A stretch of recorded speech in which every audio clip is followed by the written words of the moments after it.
Arkadaşlar burada temizlenmiş 1 kilo dana işkembemiz var. Şöyle bakacağız. İçinde bizi rahatsız eden, görüntüsü rahatsız eden yer varsa bıçakla bir sıyıracağız.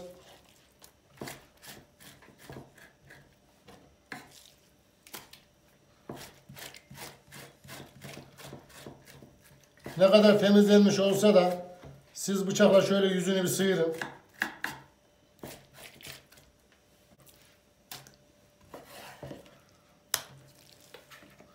İşkembeyi şöyle bir kabın içine alalım. Hemen ikinci parçayı da aldım.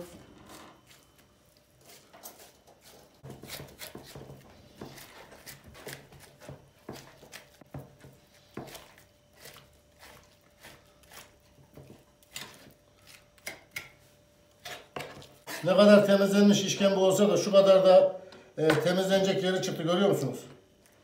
Şimdi bunu da alıyoruz. Şimdi işkembelerimizin üzerine soğuk su döküyoruz. Üstüne geçecek kadar bir soğuk su verdik. Bunda sirke kullanmaktan korkmayın. Şöyle ben bir göstereyim.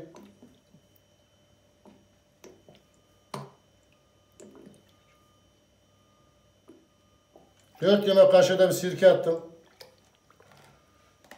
Ortalama sirkeli suyun içerisinde bunu bir saat bekleteceğiz. Hem işkembenin mikrobunu kıracak hem de işkembenin kokusunu alacak.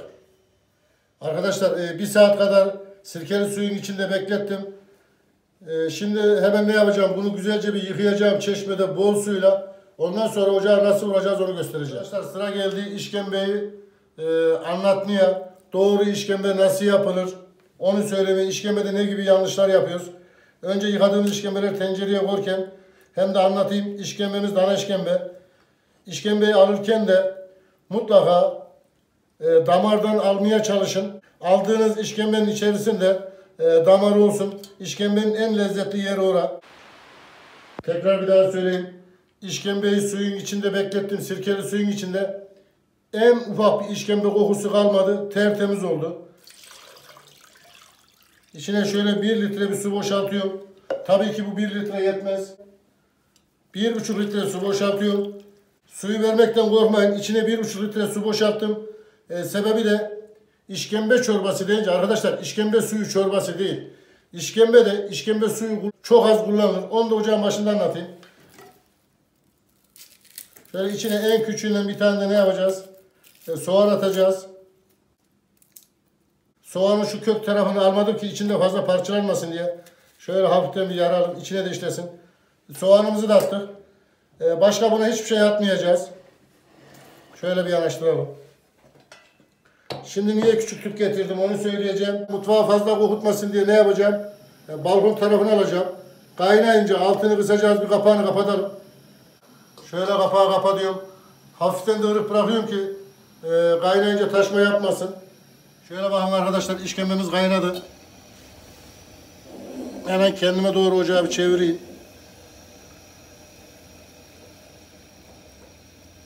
Altını kıstım. Kapağı bu sefer tam kapatıyorum. Ortalama pişme süresi 1,5 saat. Eğer sizde düdüklü tencere varsa 40 dakikada işkembeniz pişmiş olur. Arkadaşlar şöyle işkembemizi bir gösterelim. İşkembemiz oldu.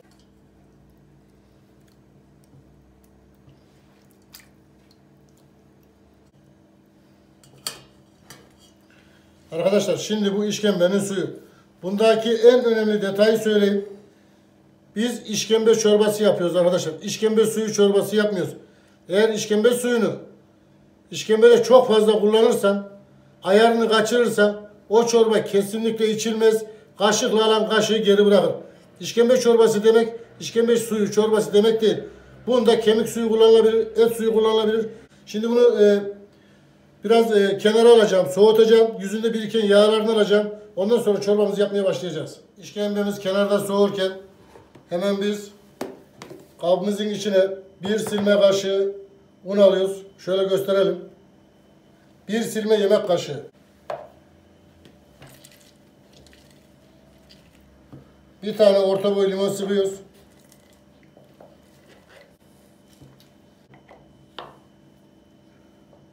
Şöyle göstereyim. Sıktığımız limon suyun içine döküyoruz.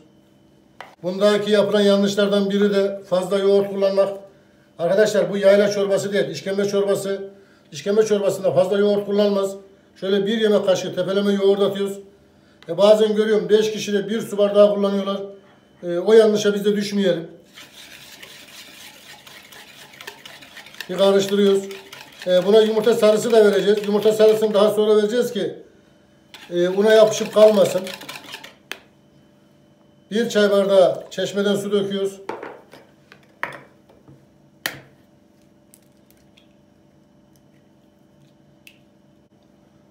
Bir tane de yumurta sarısı atıyoruz. Yumurta beyazını özellikle kullanıyorum. Sebebi de eğer yumurta beyazını iyi çırpamazsan, iyi karıştıramazsan çorban kesilmiş gibi görünür. Ne yapacaksın? Kendini garantiye alacaksın. Buna lezzet veren de, lezzetin yumuşaklığını veren de yumurta sarısı. Beyazının çok bir önemi yok. Sosumuzu karıştırdık. Sıra geldi işkembeyi doğramaya. Daha önce de söylediğim gibi işkembe alırken arkadaşlar bu damar yerinden içinde mutlaka olsun. Boşa para vermiş olursunuz damar yerinden olmazsa. İşkembelerimizi tavla zarı büyüklüğünde doğrayacağız. Çok fazla büyük doğramayacağız.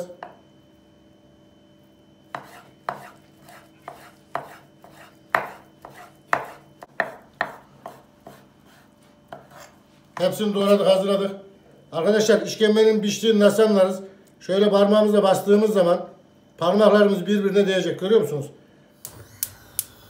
Tenceremizin altını yaptık. En kısık dereceye getirdik.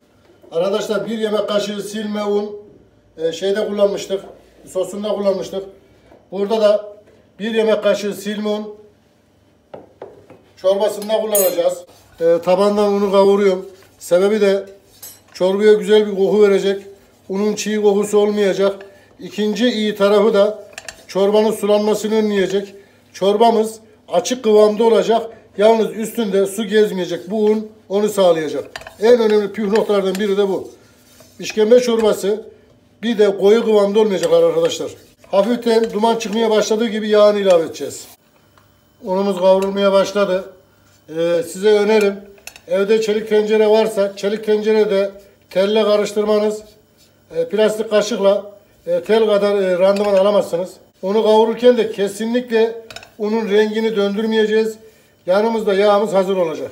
Bir unu kavurmaya başladığınızda bir de un kavrulduktan sonra koklarsanız undaki değişimi fark edersiniz. Çorbanın ne kadar lezzetli olacağını da oradan tahmin edersiniz. Böyle bakın duman çıkmaya başladı. Bu ne demektir? Yanacak. Ocağımız en kısık derecede. İçine yarım fincana yakın bir sıvı yağ boşaltıyoruz. İçindeki unu karıştıracak kadar olacak. Yani beyaz un kalmayacak içinde. Hemen şöyle bir karıştırayım bakayım. Unun tamamını yağ almış mı? Arkadaşlar görüyor musunuz? Unun tamamı içinde kayboldu. Yağ ayarınız bu olsun. Bundan sonra bunu kavurmanıza gerek yok. Un kavrulmuş olduğundan dolayı bundan sonra bunu kavurursanız yemeğinize zarar verirsiniz. Rengi bozulur, bir de acılaşır. Tam bu aşamada içine 1 su bardağı soğuk su veriyoruz. Bir karıştırıyoruz. Unun tamamını bir dağıtıyoruz içinde.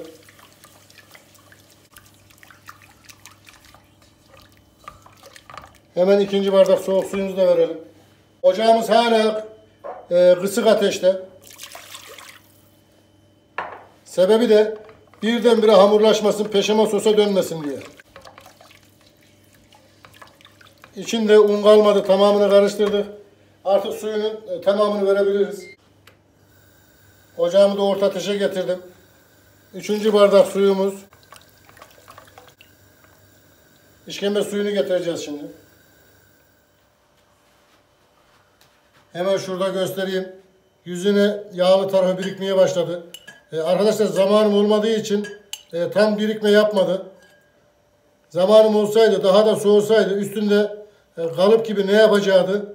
Yağ birikeceğiydi. Ben size söyleyeyim, 1 su bardağından fazla kesinlikle bunda işkembe suyu kullanmayın. Yüzünün yağlı tarafını alıyorum, ocağın başına geçiyorum.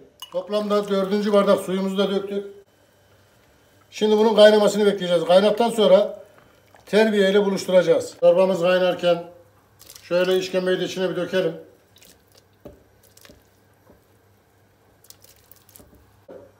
Bu işkembeyi de hesaplarken Kişi başına şöyle altını biraz açayım. Çiğ işkembe olarak 250 gramdan aşağı hesaplamayın. İyi bir çorbam olsun diyorsan lokantada olsun, restoranda olsun, evde olsun. İşkembemiz kaynadı. Şöyle sosuyla bir 2-3 dakika kaynatacağız.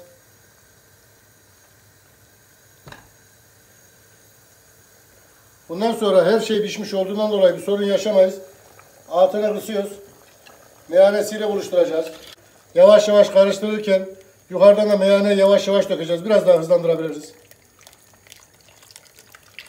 Arkadaşlar kesilir diye en ufak bir şüpheniz olmasın. Ben bugüne kadar hiçbir çorbanın kesildiğini görmedim. Bu ne zaman kesilir? Eğer şimdi bu aşamada tutup da buna bir kapak kapatırsanız çorbanın içindeki buhar unu ayrıştırır. O zaman çorbanız kesilir. Kapak kapatmadığınız sürece çorbanız kesilmez. Ara ara karıştırarak ne yapacağız? Bunun kaynamasını bekleyeceğiz. İşkembemiz kaynadı. Çorbamız kaynamaya başladığı gibi bir tatlı kaşığı tuz döküyoruz. Tam olması gerektiği kıvamda, ne koyu ne açık. Şöyle bakın arkadaşlar. Üstünde sulanma vesaire olmadı. Bu da tabi tekniği doğru kullandığımızdan dolayı. Tavamızın içine bir tatlı kaşığı tereyağı atıyoruz. Çok az bir de sıvı yağ atıyoruz. Bu sıvı yağ da tereyağın donmasını önler. Şöyle bakın. İçinde eridi.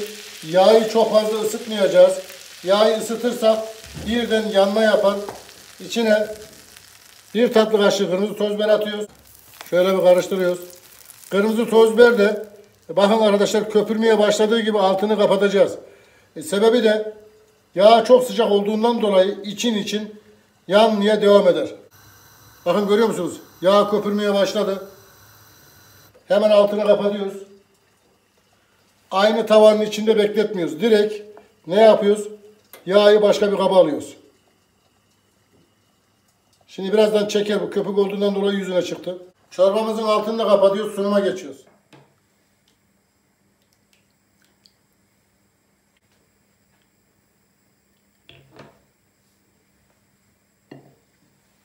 Çorbanın sarımsak sosunu da nasıl hazırlayacağımızı göstereyim. Burada 5-6 diş sarımsak var. Bunu bir kabın içine alıyoruz. İçine bir sıcak su koyuyoruz şöyle hafiften. Sıcak suyla karıştırıyoruz. Sarımsağının tam ortasına az önceki köpüren yağımızı görüyorsun. Yağ çöktü geri. Hemen şöyle bir karıştırıyorum. Köpüğün kenarından. Görüyor musunuz? İçindeki yağını da şöyle hafiften alıyor. Ne kadar yağlı seviyorsanız o kadar koyabilirsiniz. Çok fazla da yağ koymayın. Arkadaşlar doğru işkembe çorbası nasıl yapılır onu göstermeye çalıştım. İşkembenin suyunu kullanırken çok dikkat edin. 4'e 1 oranla kullanmaya çalışın. Kesinlikle tavsiye edebileceğim bir lezzet. Sayfamda 1800'ün üzerinde yemek tarihi var. Yerli yabancı hiç fark etmez. Ahmet Şef Mutfağı yazın. Aradığınız yemeğin ismini yazın. Her türlü yemek karşınıza çıkar. Tam istediğimiz gibi bir çorba oldu. Tam çorba yemeye hazırlandım. Tadına baktım. Diyorum ki bu çorbada bir eksik var. Tabii ki arkadaşlar bu çorbanın eksiği ne? Sirkesi. Sirkeyi atmayı unutmuşum. Ne kadar seviyorsanız o kadar da sirke ilave edeceğiniz. Şimdi gönül rahatlığıyla bu çorbayı yemeye başlayabiliriz. Çorbayı gördünüz. İnşallah hayırlı öğretici video olmuştur. Videoları beğenip yorum yapmayı unutmayın. Abone olmayı unutmayın. Ne diyoruz? Kim yapar? Ahmet Şef yapar. Siz isteyin. Biz yapalım. Afiyet olsun.